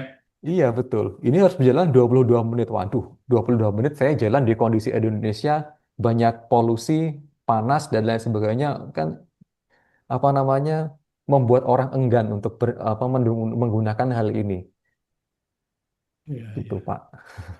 Padahal sesungguhnya ini masa depan yang sangat bagus ya Pak ya dari segi efisiensi, apa namanya praktis, biaya juga lebih cepat, waktu lebih cepat kalau semuanya sudah terintegrasi dengan baik ya Pak ya. Betul. Izin Pak, kalau di negara lain mana tahu nanti Pak Ray ajak kita jalan-jalan, kira-kira negara mana yang sudah sudah katakanlah mendekati sempurna ini Pak, Messi ini Pak. Ini justru menariknya di sini, Pak. Bentar. Jadi orang-orang apa namanya justru sekarang itu di negara-negara maju perkembangan emas itu juga sedikit apa namanya sudah mencapai hype gitu ya. Karena mereka itu sudah menganggap public transportation itu cukup untuk kebutuhan mereka. Jadi orang-orang yang misalnya tinggal di kota London gitu misalnya, saya sudah cukup dengan angkutan umum saya. Kenapa saya harus menggunakan emas? Mereka lebih kritikal seperti itu. Sehingga di suatu studi justru emas ini lebih tertarik, bukan lebih menarik untuk dikembangkan di dengan negara-negara atau kota dengan sistem transportasi yang dia itu masih belum terlalu matang. Karena di situ peluangnya untuk integrasi itu dan mengintegrasikan sebuah sistem transportasi itu lebih luas. Tapi kalau misalnya mau jalan-jalan ya gitu misalnya di sekarang itu kalau nggak salah di China itu sudah sangat mature untuk Hong Kong itu sudah sangat mature untuk mobility as a service-nya. Kalau di Asia sih itu sih Pak. Wah, Pak Sam baru pulang dari Cina itu. Dari Shanghai Pak, Shanghai. Oh iya. Nggak coba Pak. Enggak, cuman kemarin kita by agent Pak, jadi mereka sudah atur Hmm. eh, Oh, oke oke apa oke. kita. Kan sangat bagus kan kalau misalnya kita hanya dengan modal gadget apa smartphone jalan-jalan bisa kita atur perjalanan kita kan bisa lebih murah. Kalau Ya misalnya udah ya. ini sudah terintegrasi dengan baik. Betul betul itu Pak. Tadi menyambung bahwa public transport nah yang harus kita biasanya kan ini pertanyaan ayam dan telur selalu ya, tapi kuncinya memang kita harus tadi Mas itu mengorbit ke public transport sebenarnya. Nah, di Kota Medan itu saya nggak jarang tanya itu kan, terutama keluarga juga sering juga kalau saya tanya nih, ini lagi ada bangun nih bus nih Dana World Bank nih besar, nanti bisa bisa kemana-mana kita naik bus nih. Jawabannya selalu sama tuh, mahasiswa juga jawaban selalu sama. bahwa sepertinya nggak cocok bus di kota Medan karena jalan-jalannya kecil. Jawabannya selalu itu. Nah, saya tertariknya atau menurut Pak Willy gimana tuh ya? Saya sih punya pandangan tersendiri. Tapi menurut Pak Willy gimana tuh? Yang dikatakan mereka nggak ada salahnya juga sih, Pak Rey. Karena kalau misalnya angkutan umumnya itu masih berjibaku dengan kemacetan di jalan gitu kan, mereka juga berpikir apa keuntungan saya naik bus gitu kan, pasti berpikirnya seperti itu. Makanya dulu di Jakarta, Transjakarta dia punya jalur tersendiri itu untuk meningkatkan apa ya, ketertarikan orang. Oh, bahwasanya kalau saya naik angkutan umum, saya itu mempunyai peluang untuk datang lebih cepat daripada kalau saya menggunakan angkutan pribadi, karena angkutan umumnya sudah punya jalur tersendiri. Itu sih, kalau pandangan saya, sebenarnya mereka berpandangannya realistis sebenarnya. Ngapain saya naik bus kalau misalnya saya harus masih berjibaku dengan kemacetan di kota Medan, itu misalnya. Kecuali sudah ada dedicated lane-nya, itu membuat orang, oh ya saya bisa ke pasar dengan lebih cepat daripada saya harus berjibaku dengan kemacetan. Itu sih. Tapi itu kan saya belum pernah ke Medan ya, sehingga saya belum tahu kondisi di Medan seperti apa. Kayak jalan-jalannya kecil seperti di Bandung, jalan Bandung itu kan kecil-kecil, Pak. Kecil-kecil, ya. Ya, makanya di Bandung itu mau buat dedicated lane pun juga menantang Betul. di situ. Itu sih. Di Kalau Medan. pandangan dari saya itu sih, Pak Rey. Pak Kalau Rey, yang Pak Rey di nanti Me- kita undang Pak Willy ke Medan, Pak Rey. Pak Willy mungkin mau aja Pak. Ya, ya, Ya, nanti kita aturkan kalau bisa seminar offline transportasi di Medan. Ya, siap-siap, ya, Pak. Siap, Pak. yang di kalau di Medan ini yang lagi dibangun memang lagi disiapin dia dedicated lane-nya gitu. Cuma Mm-mm. nah, pertanyaannya kan kalau bicara transport ini kan nanti ada dampak sosial juga nih. Kok dikecilin jalan sama-sama bayar pajak kok katanya. Ya, Ini itu yang sulit. masalah. Iya, yang sulit Banyak nanti. tantangan sih emang kalau misalnya kita Iya, apa namanya berusaha kita sudah berusaha gitu ya untuk membuat transportasi itu lebih baik gitu tapi tantangannya ya pasti pasti tetap ada. iya. Seperti Transjakarta juga mungkin lebih dari 10 tahun tuh baru diterima oleh masyarakat tuh. Sekarang udah padat banget, malah justru jadi kekurangan Betul, bus betul sekali mereka. itu. Iya. Jadi adik-adik mahasiswa pun di sini kalau ada yang mau kerja di Transjakarta bisa tuh. Sipil juga bisa merencanakan itu ini ya. Ada kira-kira pertanyaan dari siswa kita? Kalau saya banyak ini pertanyaan. Silakan, silakan, boleh Iya. bertanya di luar Ayo. konteks ini juga tidak apa-apa. Iya, silakan. Ini yang Tapi mau. ya jangan tanya rekayasa lalu lintas gitu ya. Sudah Oh, di luar. Tanya DS, DS, tanya ke Pak Rey. aduh. Ada? Kalau enggak nih saya lanjut lagi nih. Tadi saya dari presentasinya kan ada soal keberterimaan antar generasi tuh. Nah, justru saya ke tadi sempat mikirnya eh, sebelumnya juga udah saya baca sih studi. Cuma kok saya mikirnya pertama Mas ini harusnya justru lebih di yang lebih prefer ke Mas ini seharusnya adalah yang generasi boomers dong, yang udah elders lah istilahnya, udah lebih tua, yang lansia karena praktis kan gitu. Cuma mungkin karena tidak bisa pesan sendiri mungkin tuh. Tapi malah menurut generasinya yang lebih prefer itu yang muda-muda nih. Mungkin karena melek teknologinya tadi tuh. Nah, nah berhubungan dengan itu ini sebenarnya ada bimbingan saya nih yang lagi studi yang skripsinya itu tentang ojek online sih. Perannya ke mobilitasnya lansia nih. Cuma nggak hadir Oke. kayaknya. Nah kan kita mau cari tahu sebenarnya peran ada nggak sih perannya gitu. Nah, sejauh ini sih yang hasil-hasil awalnya, masih survei di awal itu, ya tadi karena literasi teknologi. Tapi ada yang menarik adalah mereka pakai itu ojek online, tapi selalu dipesenin. Nah, ini menurut saya sih membuka sebenarnya peluang peluang baru sebenarnya di di istilahnya untuk Mas ini nantinya ke depannya itu ndak ter istilahnya nggak terkunci hanya di generasi muda aja. Sebenarnya yang tua pun punya kesempatan juga nih.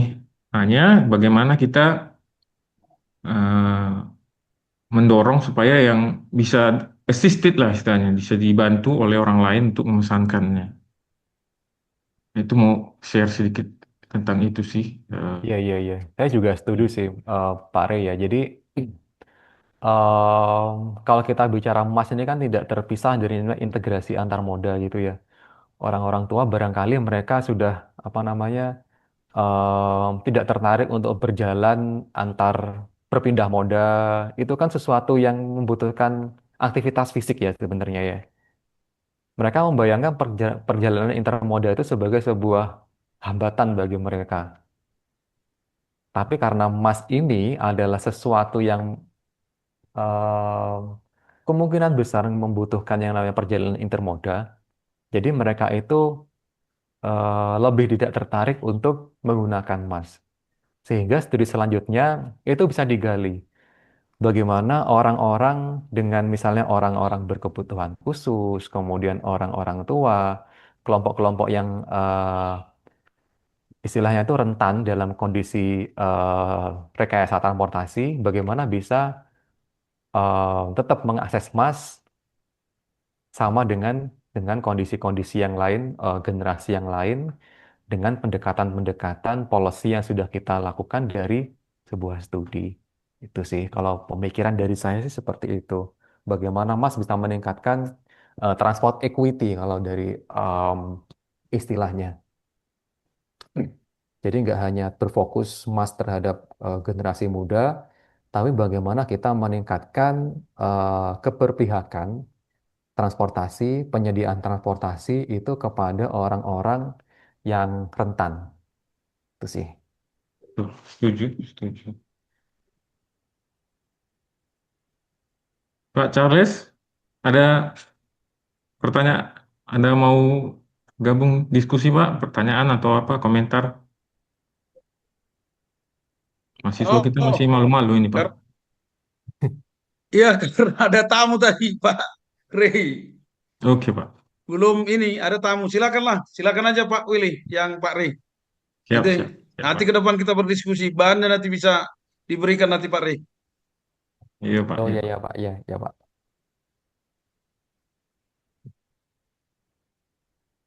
Iya,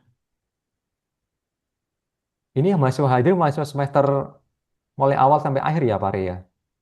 iya kita kita wajibkan yang mahasiswa akhir, yang tugas akhirnya transportasi.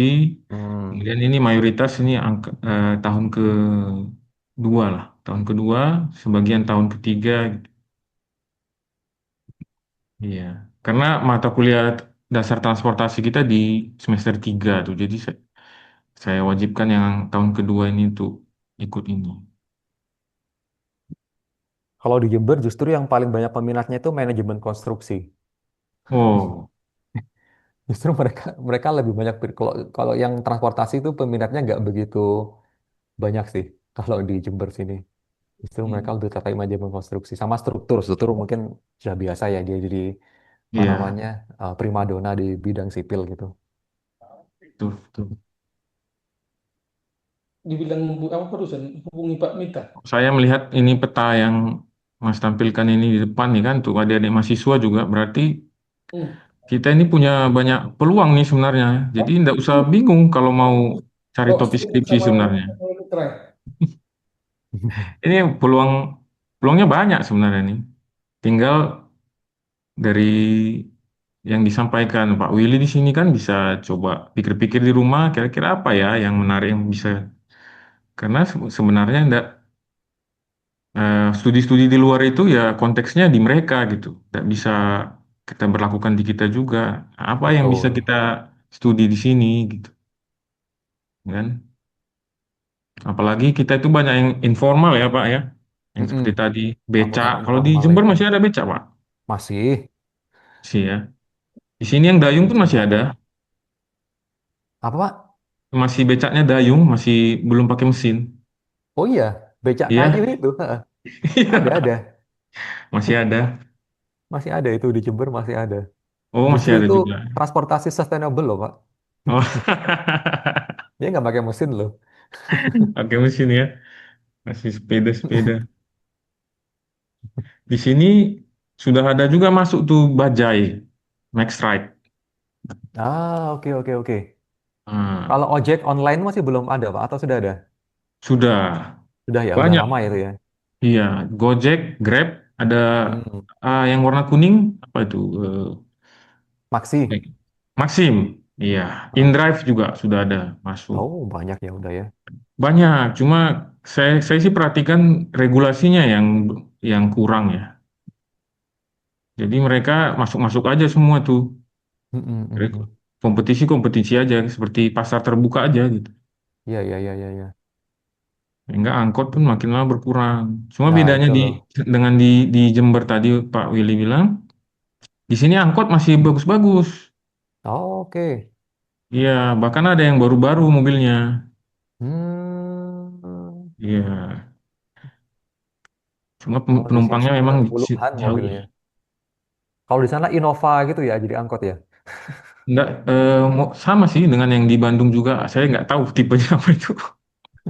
Yang pintu samping tuh, samping. Oh, kalau di sini mah mobil Cherry tahun 90-an itu masih jadi angkot. Oh, Tapi angkotnya di Medan udah mati segana hidup tak mau Pak Rey karena memang udah beralih ke apa ini Gojek, Grab. Ya, itu menyalahi kodrat sebenarnya, Pak Sam. iya. Ya udah kanibalisme sebenarnya. Cuma kalau melihat tadi ke konteksnya Kota Medan, dari survei-survei kita juga perjalanan orang di Medan ini nggak jauh-jauh amat sebenarnya Pak. Nggak jauh-jauh amat sehingga Iya, iya, iya. kalau naik angkot kelamaan nunggu angkotnya. Oke. Jadi mending pesan Gojek tuh, toh nggak jauh gitu kan. Bayar 10.000, 15.000 daripada naik angkot dia nunggu angkot bisa 5 menit, 10 menit. Belum lagi angkot ngetem, tadi marah-marah lagi. Ya ternyata seperti itu Pak, waktu kami. Tapi ini studinya udah lama sih, waktu saya baru-baru masuk 2019 kalau nggak salah, sebelum Ya, COVID. itu bisa distudi lagi sih, Pak. Itu menarik itu dari sisi apa namanya? Transport psikologi itu menarik sekali itu. Orang nggak mau naik karena supir angkotnya galak itu saya belum pernah dengar itu terus terang. Itu bisa digali, itu bisa masuk jurnal yang bagus itu. Meskipun metodenya sederhana. Beneran. Ya, Tapi Mas kalau supirnya galak, apanya penumpangnya lebih galak lagi di Medan Oh Mas. gitu. Iya, ada, iya, iya, iya, iya. ada. Mungkin, tapi tadi utamanya galak dan satu ugal-ugalan tadi sih. Iya, iya. Iya.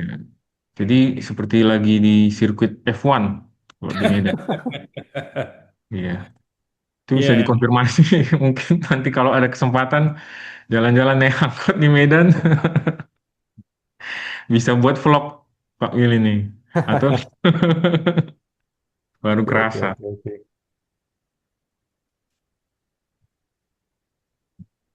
Mana ini adik-adik mahasiswa kita? Kita masih ada banyak waktu nih.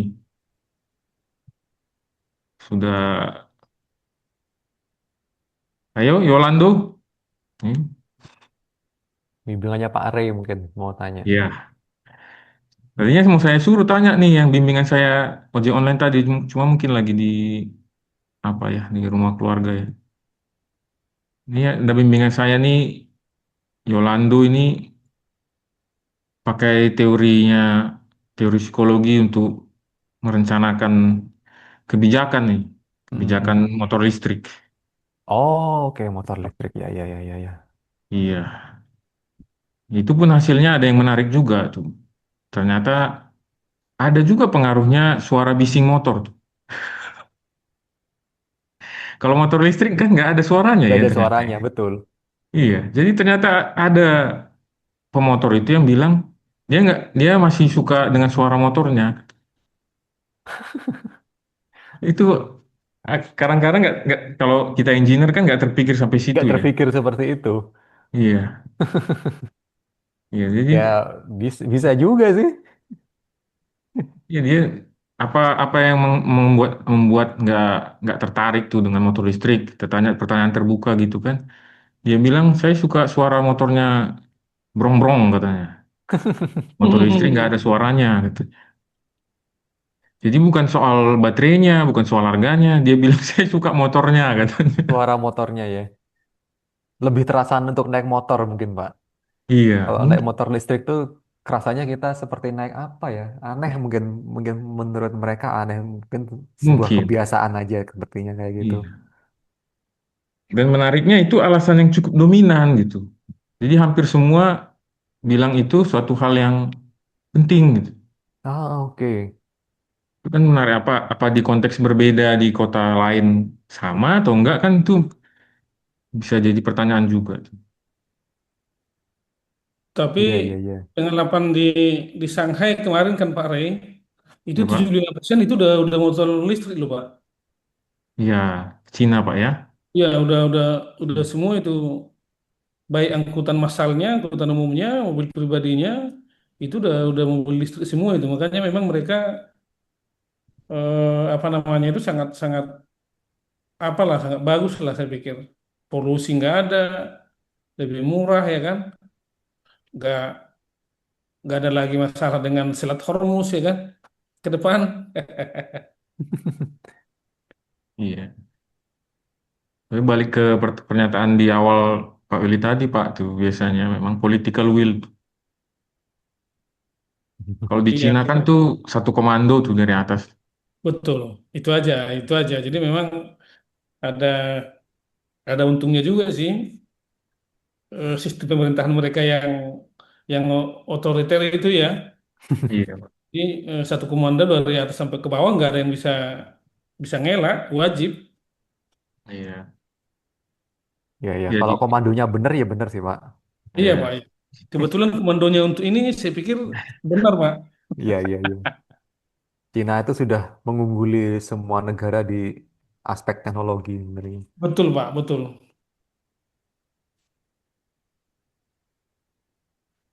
Ayo mahasiswa Pak siapa Rey bimbingannya kalau kalau nggak Iya. nanya nanti bisa dikasih sanksi itu mahasiswanya yang sedang tugas akhir.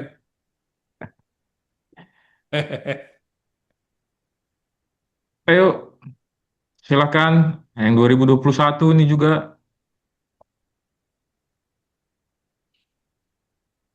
yang masih kebingungan cari judul dari bertanya, dari diskusi itu bisa keluar ide itu, ya kan? Kalau tadi dikatakan ini, kalau kita sih melihatnya kan sudah banyak nih transportasi Kota Medan, kan? Di Jember juga tadi ada angkot juga tuh. Hanya memang masalah utama adalah di integrasi. Tadi soal Jaklingko juga kan kelihatan tuh bahwa ternyata buat aplikasi nggak bukan masalah kan, bukan masalah buat aplikasinya. Tapi Mm-mm. ketika integrasi fisiknya baru kesulitan orang tuh. Jalan 20 menit tadi. Kalau saya sih mending Gojek aja udah. Nah, itu kan sebuah tantangan di situ.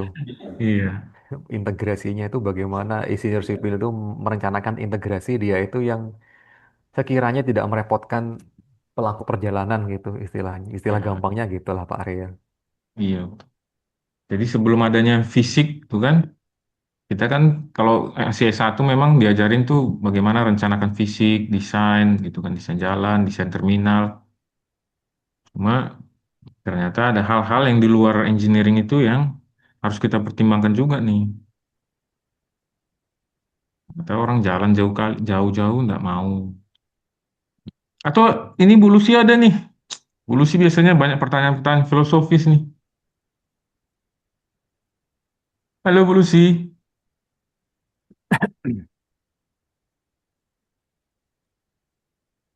Terima Terima kasih Pak Rey. Sayangnya saya tidak ikut dari awal ya. Tapi Ya, ya ini memang topik yang sangat menarik karena menyangkut hajat hidup orang banyak ya. Terutama yang eh, sampai saat ini di Indonesia pun masih banyak yang menggunakan fasilitas transportasi yang sederhana ya. Ya, barangkali di kesempatan ke depan melalui materi-materi yang seperti ini bisa meningkatkan bagaimana MES ini bisa menjadi eh, solusi ya, solusi yang benar-benar membantu untuk mobilitas masyarakat kita. Saya belum ada pertanyaan sih, tetapi sangat mengapresiasi materi yang diberikan oleh Bapak Willy.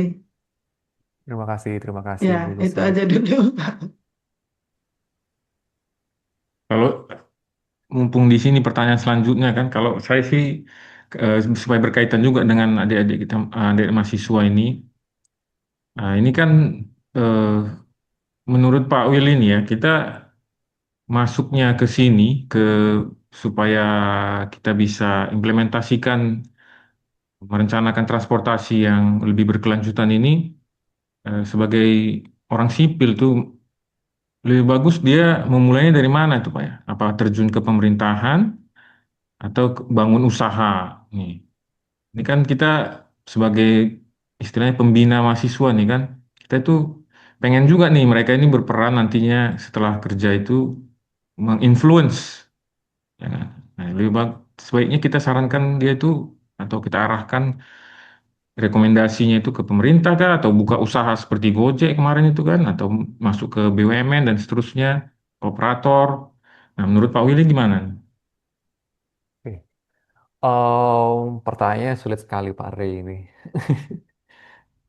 Ini Iya, Pak. em, ini kalau menurut saya dimanapun nanti adik-adik itu berkiprah gitu ya, itu sebenarnya sama saja.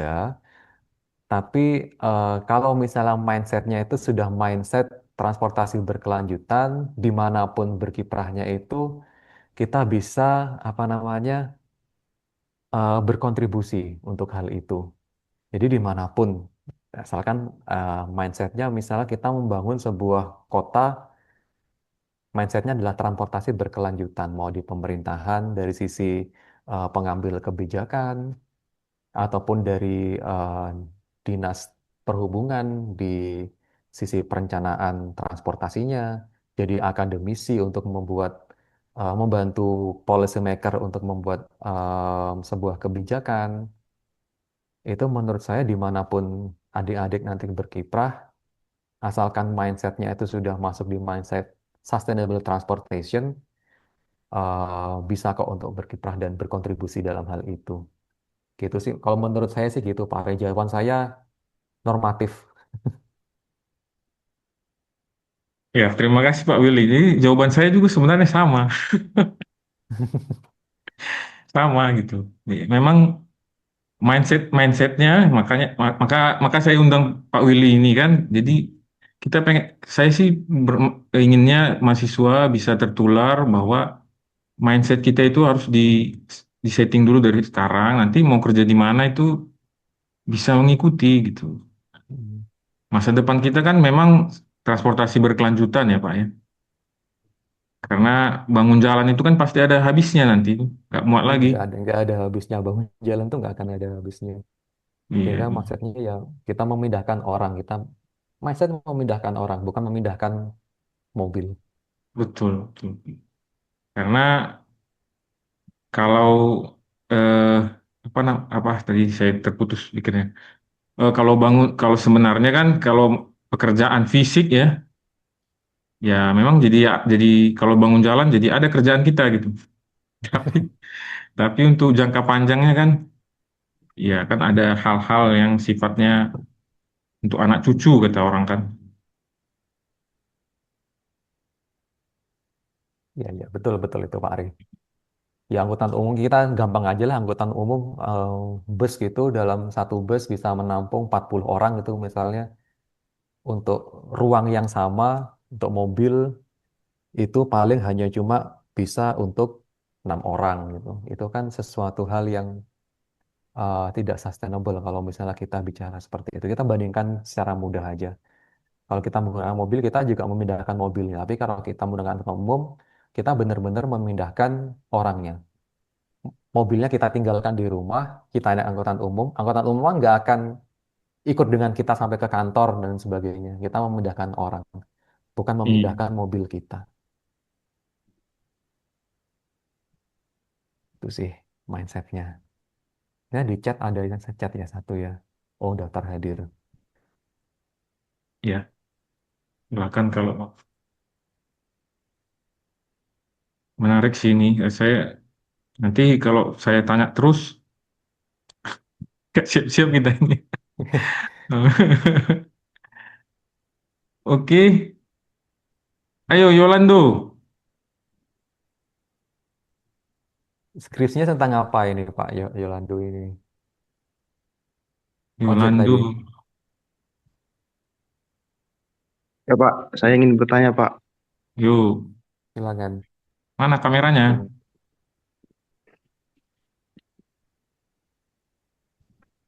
Ini Pak,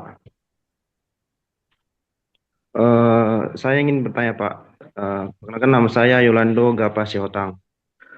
Saya ingin bertanya Pak, bagaimana skema terbaik untuk mengintegrasikan angkot ataupun becak di Kota Medan Pak dengan menggunakan sistem mas kita. Sedangkan sedangkan bus listrik akan diperbanyak di Kota Medan Pak. Jadi angkot nanti takutnya lama-lama tersingkir Pak. Jadi bagaimana Mas tersebut akan mengintegrasikan angkot dan becak Pak di Kota Medan? Terima kasih Pak. Oke. Saya langsung jawab aja ya Mas Ria. Silakan, silakan, silakan. Em, Pertanyaannya bagus sekali. Jadi ketakutannya kan kita ada suatu moda transportasi baru yaitu bus gitu ya. Dan ini nanti ketakutannya angkotnya semakin tidak laku gitu kan ya. Itu terjadi di banyak kota aja, sebenarnya nggak hanya di Medan. Dulu pada saat saya studi di Jember sini, ketakutannya juga seperti itu. Sehingga pada saat itu kita merekomendasikan yang namanya angkot-angkot dan juga becak gitu, itu menjadi angkutan pengumpan. Atau dalam istilahnya itu feeder. Jadi yang namanya bus itu berjalan di rute utama. Misalnya ada sebuah jalan itu menjadi rute utama gitu ya. Jadi rute utama itu jadi trunk. Nah, rute utama itu kan untuk mencapai rumah, misal rumahnya Mas Yolando, itu kan pilihannya masih belum ada di situ. Sehingga penataan kembalinya bus itu sebagai rute utama, trayek utama, misalnya dari satu terminal ke terminal yang lain. Nah, angkot ini sebagai angkutan pengumpan. Jadi misalnya Mas Re turun di halte di rute utama.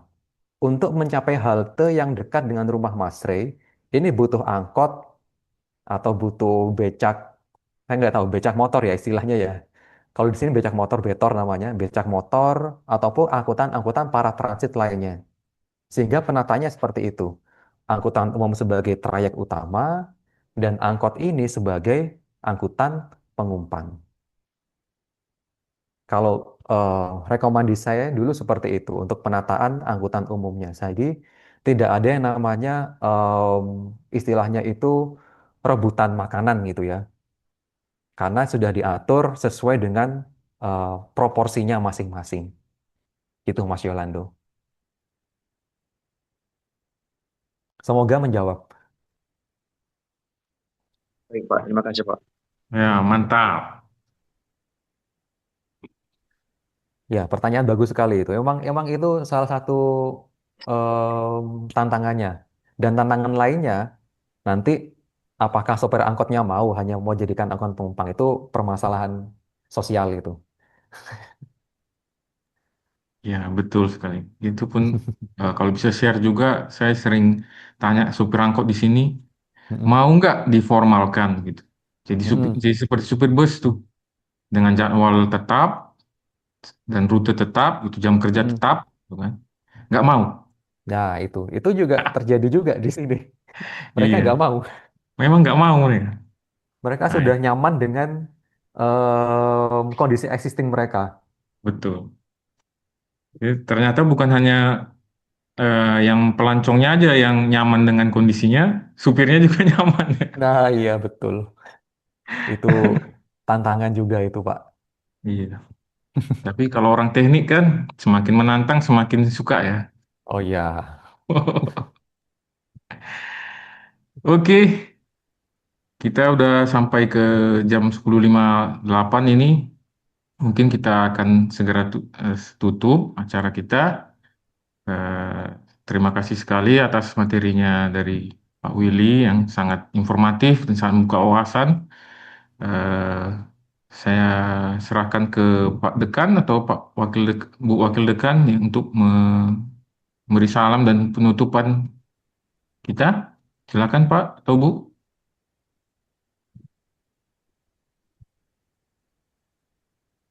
Sambil menunggu ya kan. Mungkin sebagai kesimpulan sedikit saja. Jadi garis bawahnya kita hari ini adalah sebenarnya tentang paradigma dari transportasi ke mobilitas tadi. Hanya kita coba melihatnya dari lensa atau menggunakan teknologi mobility as a service ini sebagai cara kita memandang tadi perjalanan-perjalanan yang sifatnya intermodal tadi. Jadi tidak lagi kita bercerita hanya sekadar berapa jalan yang dibutuhkan, berapa lebar, berapa kapasitas lalu lintas dan seterusnya, tapi kita beralih bagaimana orang bergerak, kebutuhan apa yang harus dipenuhi, sehingga kita merencanakan infrastruktur itu lebih holistik tuh, lebih lengkap pemahaman kita. Nah, bagi yang tertarik dengan konsep Mas ini bisa baca eh, ka- tulisan-tulisannya Pak Willy ini banyak sekali ya tentang Mas ini dan sudah banyak dikutip juga nih. Oh, ini ada pertanyaan terakhir nih. Angelina. Kalau di Medan, sebagian besar memiliki permasalahan ruang pejalan kaki, seperti trotoar, banyak digunakan berjualan. Bahkan kendaraan sepeda motor saat macet pun bisa lewat ke trotoar. Itu yang membuat malas berjalan kaki. Menurut Bapak, bagaimana Mas ini bisa dikembangkan dan mulai dari mana agar Mas ini bisa dikembangkan? Silakan Oke, pertanyaan terakhir oke. nih Pak Willy. Iya, oke. Terima kasih. Siapa ini ya? Angelina. Jadi, permasalahan ini itu permasalahan yang sistemik gitu ya. Em, Orang berjualan di trotoar itu kan karena mereka mencari nafkah gitu ya.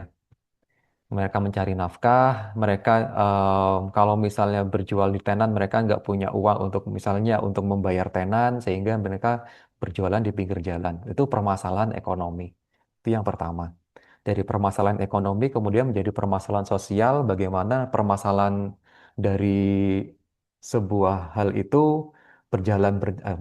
berjualan di trotoar menimbulkan dampak sosial, pejalan kaki tidak bisa berjalan di trotoar, sehingga orang-orang malas untuk berjalan kaki. Jadi, em, kalau menurut saya sekali lagi, pada saat kita mengembangkan sebuah sistem transportasi, selain yang namanya public transportation, itu yang perlu kita pastikan orang-orang itu berjalan dengan nyaman. Karena bagaimanapun, sebuah angkutan umum itu tidak akan bisa berkembang kalau misalnya orang berjalan itu tidak nyaman. Karena bagaimanapun perjalanannya yang membutuhkan angkutan umum, itu pasti membutuhkan jalan kaki. Sehingga ini permasalahan sosial tadi itu bisa dikembangkan dan juga bisa diteliti bersama orang-orang sosial, orang-orang visipol gitu misalnya. Bagaimana kita itu bisa menciptakan em, sebuah pedestrian yang dia itu nyaman untuk mendukung perjalanan-perjalanan angkutan umum tanpa menyakiti hati orang yang sedang mencari nafkah. Itu sih. Jadi kita jangan menyakiti orang-orang yang mereka berusaha untuk menghidupi keluarganya ya. Jadi kita harus menemukan win-win solution bagaimana kita bisa menciptakan sistem transportasi yang nyaman tapi juga nggak mengorbankan orang-orang yang sedang mencari nafkah. Itu sih, itu pandangan dari saya. Karena bagaimanapun orang mencari nafkah itu kan asalkan halal itu kan mereka juga harus diperhatikan. Itu sih Mas Rey menurut saya. Baik, terima kasih Pak Gili, terima kasih Angel pertanyaannya. Kak, saya serahkan ke Pak Dekan atau Bu Wadek untuk menutup kegiatan kita. Ibu Lucy, Pak Rey. Silakan, Bu Lucy. Baik, terima kasih Pak Rey. Jadi, Silakan aja Bu Lucy, wakil rekan aja. Silakan Pak. Oh iya, oke. Baik, terima kasih Pak Rey. Jadi, selamat siang, salam sejahtera bagi kita semua. Kita sudah tiba di saat untuk mengakhiri rangkaian kuliah tamu hari ini dengan topik dari transportasi ke mobilitas, lesson learned dari Mobility as a Service atau MAS. Jadi mewakili pimpinan fakultas, kami menyampaikan apresiasi yang setinggi-tingginya kepada Bapak Willy Kriswardana PhD atas paparan yang sangat komprehensif dan inspiratif. Saya yakin bahwa materi yang Bapak sampaikan tidak hanya memperluas wawasan kita tentang transformasi sistem transportasi menuju konsep mobilitas terpadu, tapi juga memberi gambaran nyata bagaimana MES atau Mobility as a Service dapat menjadi solusi strategis bagi tantangan urbanisasi, keberlanjutan, dan efisiensi layanan publik. Jadi akhir kata kami mengucapkan terima kasih yang sebesarnya kepada Bapak Willy Kriswardana PhD. Sehat dan berkah selalu ya Pak. Terima kasih. Juga untuk Pak Kaprodi Samswari Batubara dan Sekprodi Reynaldo Siahaan, juga panitia dan para dosen, serta tentunya adik-adik mahasiswa yang telah menghadiri acara ini. Kemudian semoga hubungan baik ini terus berlanjut pada kesempatan yang lain. Semoga ilmu yang kita peroleh hari ini menjadi bekal berharga untuk langkah kita ke depan. Terima kasih, selamat siang.